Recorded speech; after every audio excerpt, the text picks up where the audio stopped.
waxaanu soo gaarnay qaybtii ugu dambeysay ee kooraskeena. qaybtan waxaynu ku qaadan doonaa insha Allah talooyin yar ayaynu ku bixin doonaa oo anfacaya qofka graphic designer-ka noqon raba ama qofka ahba. waxaanu ka bilaabi doonaa insha Allah waxaa jirta aayad wa an laysa lil insani illa ma sa'a. aayadan waxay soo koobaysaa qofka bini'aadanka wax looga baahan yahay oo dhan. tusaale ahaan Ilaahay wuxuu noo abuuray inaynu acmaal khayr leh la nimaadno si aynu jannadiisa u helno. waxyaalaha oo xariman inaynu ka fogaano. adduunkana waa moogta waa meel cibaado oo Ilaahay wuxuu ugu talagalay inay dadku ku cibaadaystaan. marka Ilaahay wuxuu yiri wa an laysa lil insani dadka uma sugnaanin ilaa ma sa'a waxay shaqaystaan maaha. aayadan marka meel walba qofka bini'aadanka way ka soo galaysaa. adduun iyo aakhiraba way ka soo galaysaa. aakhiro horta waxaad shaqaysato ayaad helaysaa khayr iyo sharba. adduunna wixii aad shaqaysato ayaad helaysaa. tusaale ahaan waxaad rabtaa inaad xirfad cusub barato. xirfadda ku bixin maysid waqti fiican siin maysid juhdi badan ku bixin maysid laakiinse waxaad rabtaa inaad barato seebaad ku helaysaa. marka fitradaba kuma jirtoba qofku wuxuunu shaqaysanaan u dadaalin oo aanu u sacyiin inuu helo. marka maxaan ula jeednaa aayadan u soo qaadanay waxaa laga rabaa qof walba oo raba inuu skillkiisa hormariyo xirfadiisana inuu meel gaarsiiyo. waxaa laga rabaa inuu dadaal iyo juhdi dheeri ah bixiyo. habeenna soo jeedo wax badan sidoo u helo waa inuu waqti badan bixiyaa. aayadan meel kasta way ka soo galaysaa. wa an laysa lil insani illa ma sa'a. waana ku dhaqantaa waxa aad shaqaysatana ogow inaad helayso.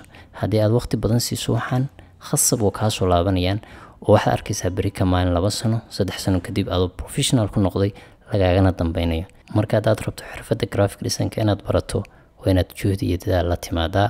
marka waa baran kartaa. laakiin haddii aad maalin aad video daawato maalin aad ka tagto bil kadibna aad ku soo laabato saa kuma baranaysid. sidoo kale fadhi badan buu ka rabaa haddaad rabto inaad xirfadan barato.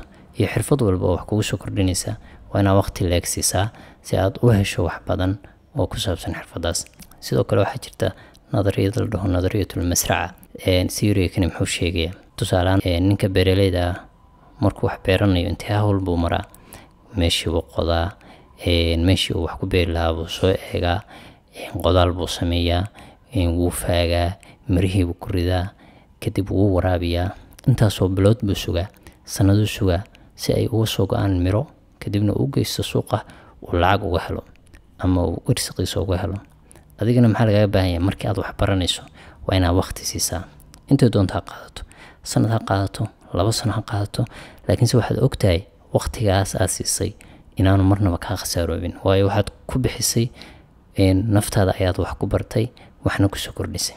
marka waa inaad adeegsataa nadariyatul masraca si ay wax isaga ka bedelaan. waa inaad ka tagtaa maalayacniga iyo moogtahay maqaaxi fariisadka. su'aalahan dhalinyarada Soomaalida badanaa maxaa waqtigooda ka lumiyay. ninku waxa laga yaabaa bacd casr markuu casr ka yimaado inuu soo fariisto maqaaxi inuu ka kaco 12 habeenimo. waqtigaas oo dhan just muxuu hayay hebel basaayiri hebel bahalka ka yimi just wuxuu hayay ama social media ama TikTok buu wadaa. marka waa inaad ka feejignaataa waxyaalaha waqtiga ka luminaya. bal waqtiga ifan haddii aad wax ku baran lahayd ka waran intee 10 baad daawan lahayd inteeba wax kororsan lahayd. marka wax kasta waxay kaaga baahan inaad waqti siiso. waxyaalaha maalayacniga oo tusaale waqtiga ka diliyana inaad iska ilaaliso. social media ugu weyn yahay waa inaad iska kantarooshaa social media. haddii aad isticmaashid waxa loo TikTok waa inaad horta bataatanba aad TikTok iska tirtirtaa. haddii aad tusaale ganacsi u isticmaalayso waa inaad gelisaa waxa la dhaho computerka aad ka isticmaashaa. mobilka waa inaad ka tirtirtaa. Facebook hadda ka maarmi karto waa inaad iska saartaa. waxa aadan u baahnayn oo dhan waa inaad iska saartaa. aniga hadda idin la hadlaya TikTok waxay ugu dambeysay 2 sano ka hor. Facebookna sanad ka hor bay ugu dambeysay. just maxaad ka isticmaalaa waxaan ka isticmaalaa computerka ayaan Facebook kaliya ka isticmaalaa markaan u baahnahay ayaan galaa. markaan meelaha joogo maqaaxiyaha oo kale joogo waxa daawadaa wax aniga aan faacaya. markaan tusaale ahaan aad sii saxanayso waxa daawanaysaa broadcast iyo wax ku anfacaya. laakiin Facebook iyo TikTok waxa ku mashquulimaysid markaad shaqada haysana kuma mashquulinayaan. marka waa inaad iska ilaalisaa waxyaalahaas oo kale.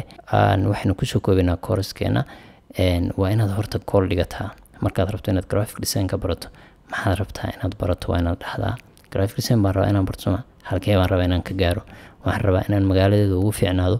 waxaan rabaa inaan gobolkayga ugu fiicnaado waxaan rabaa inaan wadankayga ugu fiicnaado, waa inaad qortaa, kadib baad heerka gaari kartaa. sidoo kale waa inaad eegtaa softwareka aad rabto inaad ka bilowdo. haddaad rabto inaad Photoshop ka bilowdo, haddaad rabto inaad Illustrator ka bilowdo, waa inaad ogtahay sababtaad uga bilaabayso. okay, sidoo kale waa inaad soo gadataa equipmentiga aad u baahan tahay. waxa ugu yar oo badanaa aad isticmaali karto kursi iyo miis waa inaad heshaa, computer fiicanna waa inaad heshaa. sidoo kale waa inaad ogtahay meelaha aad ka heli karto inspirationka design even haddaad sameynayso. okay, there is no free lunch, work hard. waa inaad ogaataa wax free ah adduunka inaanay jirin. waa inaad si real ah oo dhab ah u shaqaysaa si aad wax dhab ah u hesho. congratulations hambalyo, sidaa waxaad ku noqotay graphic designer dhammaystiran.